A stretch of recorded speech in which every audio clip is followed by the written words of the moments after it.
Mahalo e ke kumu, Melissa. E kalamai ka ina mea pao, e meka ma ku'u ha'i mo'olelo. Good evening, everybody out there, and to all. Hope everybody's doing okay. And to our fellow storytellers, aloha. I'm Moon Kahele from the island of Oahu, from the 50th state of Hawaii, as I refer to it as the 808. One thing I learned about growing up in the 808 is the word aloha. Aloha to me is the essence of sharing, being loved, finding peace and harmony, and also finding that mutual understanding of respect for one another. Aloha. The title of my story is Aloha from the Bible Belt. You know, I grew up in a multicultural community on Oahu. I learned discrimination and segregation at an early age. For example, the communities that I lived around had people like the Japanese, as they were called, Buddha heads. The Chinese, they were called pake. The Filipinos were called flips. The blacks were called popolo. The whites were called haole. And the Hawaiians were called kanaks or kanaka. So raised up with this type of labeling system, if I may, was quite an eye-opener, not realizing that it would help me later on in my adult life. I grew up, went to school, played sports, even graduated with this community. When I graduated from high school, my dad encouraged me to join the military, which I did.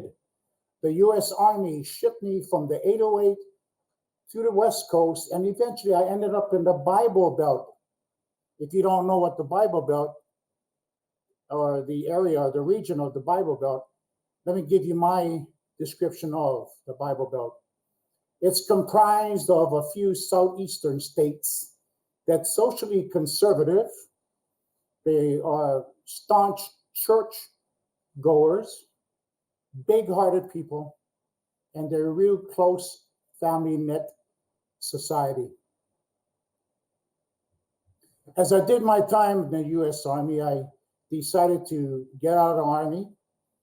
And when I got discharged, I stayed in the state of Alabama, the Bible Belt. With an honorable discharge, I went up north and went to this university. It's above junior college, but below Division I AA.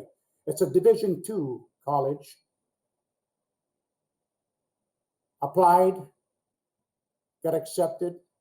Then I heard through the grapevine that the university team was having a tryout for walk-ons. Wow, got my attention. I went out and made the team.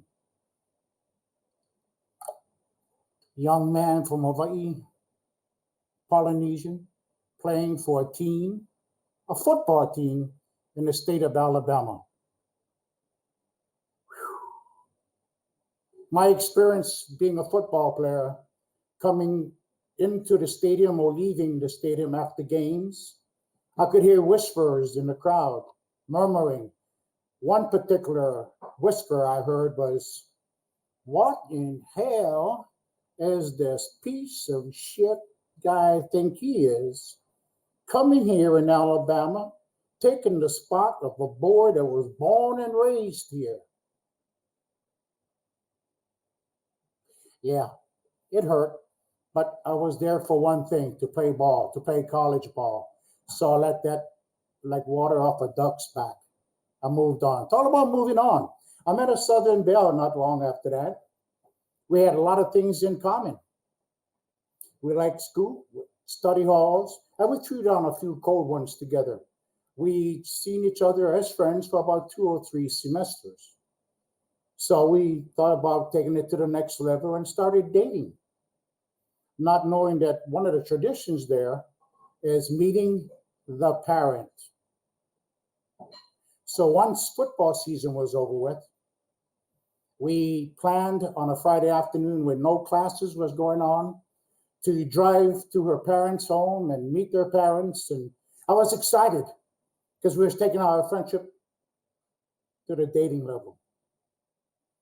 As we drove, we shared. She told me about her home and a four-bedroom home with a wraparound porch, 5 acres of land in the back of their home where her dad works on. They grew corn, okra, and beans. So I'm telling myself, this is a hard-working man, a farmer working with his hands. Total respect immediately. So it was getting late. The sun was going down at a distance. So we finally arrived at their beautiful southern traditional home. Drove around, parked on a gravel driveway. We didn't get out of the car yet. We were so excited. But then again, at that time, the porch light turned on. 2 figures came out of the door.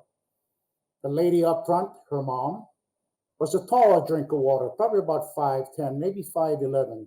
She had beautiful blonde hair with silver streaks through it, and she combed it back with a little bun on top. And she was wearing her Sunday dress. What a beautiful sight. Behind her, a few steps behind her, was her dad. He was shorter than her mom, a little balding on the top, a little chubby. He still had his muddy boots on, his dirty jeans, and his sweaty flannel shirt. And he was smoking a cigarette with about a 1/4-inch ash, kind of dangling. And both of them made their way to the car that we just pulled up in. Finally, we opened the door and the interior light of the car turned on. I stepped out, she stepped out. Her mom stopped in her tracks. She introduced me and to her mother and dad. Her mom stopped and moved on the side to allow her dad to move forward. He looked at me, he looked at her. He looked at me, he took out his cigarette, dapped it over the rail to the ground. As it hit the ground, he looked at me, he looked at her and said, "Get that damn nigger off my property."